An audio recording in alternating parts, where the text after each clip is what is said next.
بسم الله الرحمن الرحيم اللهم صل على سيدنا ومولانا محمد وعلى آل سيدنا ومولانا محمد وبارك وسلم وصلي عليه رب زدني علما رب اشرح لي صدري ويسر لي امري نو موږ تاسو ته ویلو چې په دې کتاب کې با د عبادت ذکر کوي عبادت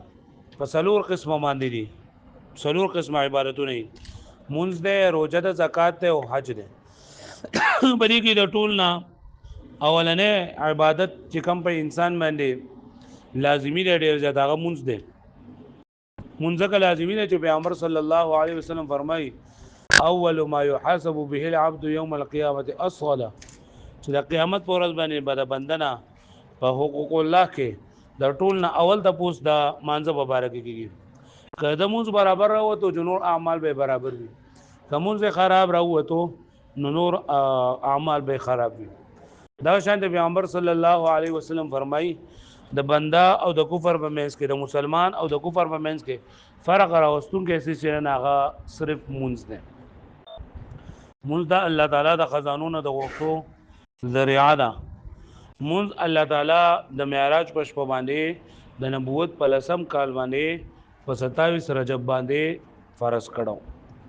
د نبوت په لسم کال باندې نو د مانځه لپاره چونکه طهارت ضروری دی نو دیو نه طهارت ذکر وکړو طهارت په اوبو باندې کیږي نو اول د اوبو باس وکړو بیا طهارت په طهارت کې درې قسمه سيزونه هغه او دسي او د ذکر وکړو بیا غسل د غسل ذکر وکړو او چې کله یو سړی غسل هم نشي کولای او د سم نشي کولای نو په دا باندې تیمم ضروری دی نو تیمم ذکر وکړو چې کله طهارت هغه ټول خبره تر ختم شوله نو وس دل کې شروع کوي په مونږ باندې نو لاول د مونږ اصطلاحي او لغوي معنی بیانې بیا به د مانځه مبارک د قران مجید آیتونه او د شند احادیث مبارکه دا بیانې نو ولګي کتاب الصلاه دا کتاب د بیان د مانځه د صلات کې صلات ستوي وتطلق كلمه الصلاه في اللغه العربيه على الدعاء الخير واطلاق ولګي د صلات په لغت عربی کې په دعا بالخير باندې مطلب دا دی چې د صلات د عربی جبه ټکې ده او په عربی کې د صلات معنی هغه دعا بالخير ده یعنی د خیر دعا کول وې دا خبره تر ځانه کې په الله تعالی په قران مجید کې فرمایي قال الله تعالی وصل عليهم او ته دعا کو دوتا ان صلاتك سكن لهم بشک ستاره دعا د دوی لپاره د آرام ذریعہ ده یعنی معنی سره ای ادعو الله لهم بالمغفره چې غواړه د الله پاک لپاره مغفرت د دوی لپاره د الله نه مغفرت غواړه الله پوښوي نو پدې کرخه کې د صلات لغوي معنی بیان کړل نو صلات د کومې جبه ټکې ده د عربی جبه ټکې ده ډېر شی معنی دي ودلګي یو معنی دوی ذکر کړی دا چې صلات د عربی جبه ټکې ده او دا ویل کېږي دعا بالخير ده د خیر دعا کول د صلات یو معنی سره دعا وې د دې معنا د ثبوت د پاره د قران مجید د آیت ذکر کړل چې په قران مجید کې الله تعالی وصلی علیهم ان صلاتک سکن لهم چې د دې مؤمنانو د پاره دعاګانې غواړه دغه ستا دعا د دوی لپاره د آرام ذریعہ ده نو ګوره دلته د صلات د دعا په معنا باندې پوښوي وې بیا ورته ګوره تطلق کلمه الصلاه اطلاق کولای کېږي د کلمې د صلات د صلات لفظ في اللغه العربيه بعربي جبكي على الدعاء بخير ودعاء بالخير معنی قال الله تعالى الله تعالی فرمایي وصلي عليهم او تا دعا غواړه د دوی لپاره ان صلاتك بشکستا دعا سکن لهم ذریعہ د سکون د مسلمانانو لپاره ذریعہ د آرام د دوی لپاره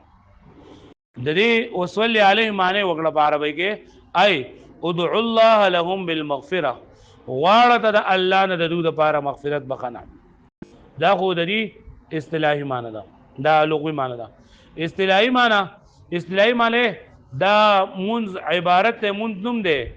د افعال مخصوصه په اوقات مخصوصه کې په هيئت مخصوصه سره هغه پوښوي د اقوال مخصوصه اقوال خاص اقوال په خاص طریقې سره په خاص اوقاتو کې دا منځ خاص اقوال نه مراد تشهد ده او دا شان د قرات ته په خاص افعال لکه رکوع دا سجده دا او په خاص اوقاتو کې په دغه اوقات د مانځه لپاره کوم دي نو مونږ دا نوم دی د مخصوص افعالنا په مخصوص اوقاتو کې په مخصوص طریقې سره لکه پوه شو باندې اما فی اصطلاح الفقهاء فاصطلاح د فقهاو کې مونږ فتطلق اطلاق کولېږي د کلمې د صلاه کلمه الصلاه د صلات اطلاق کیږي په کلام عربی کې په اصطلاح د فقهاو کې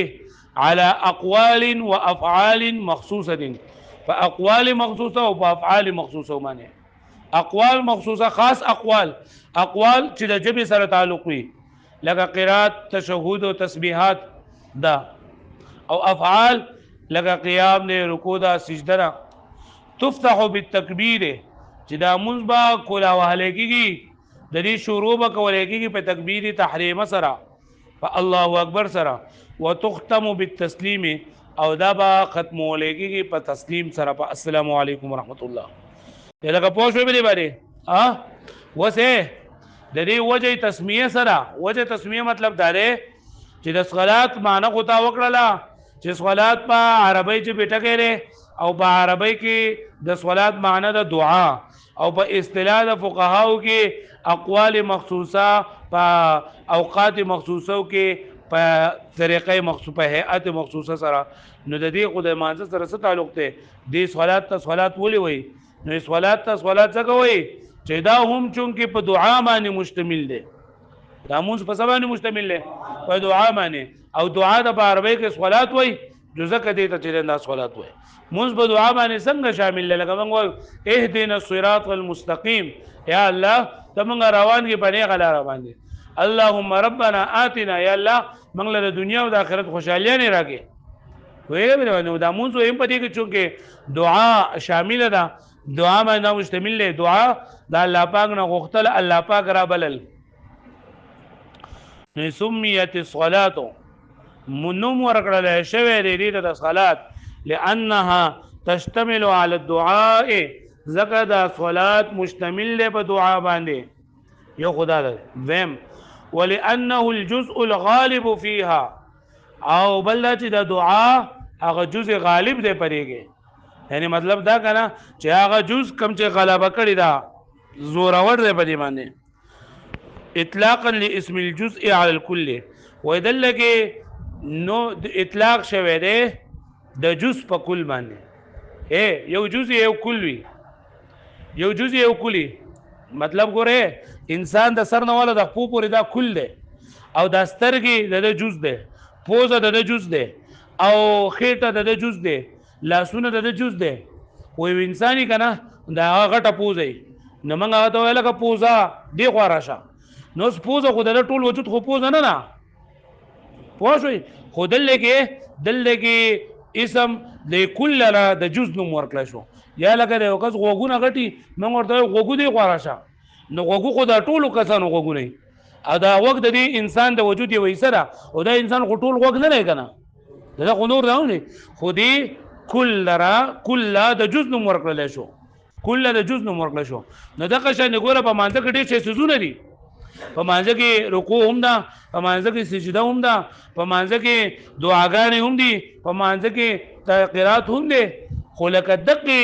د دعا باندې څومره دا مونځ مشتمل دی نو دعا دا نومې د ټول مونځ د ورکو او دعا ته په عربی کې صلات وایي جو د مونځ ته ځکه صلات وایي هغه تاسو پوه نه شوئ په دې باندې پوه شوئ په دې باندې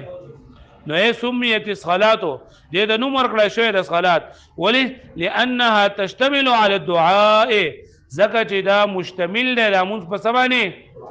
ولانه الجزء الغالب فيها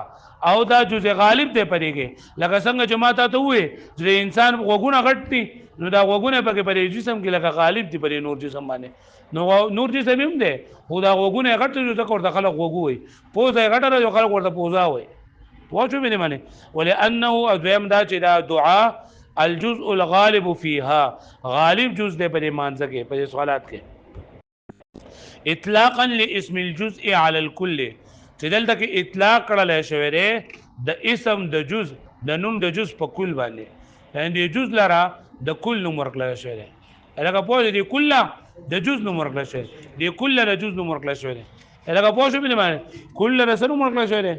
د جز پوه شو بلی باندې پوره ده پاسو وای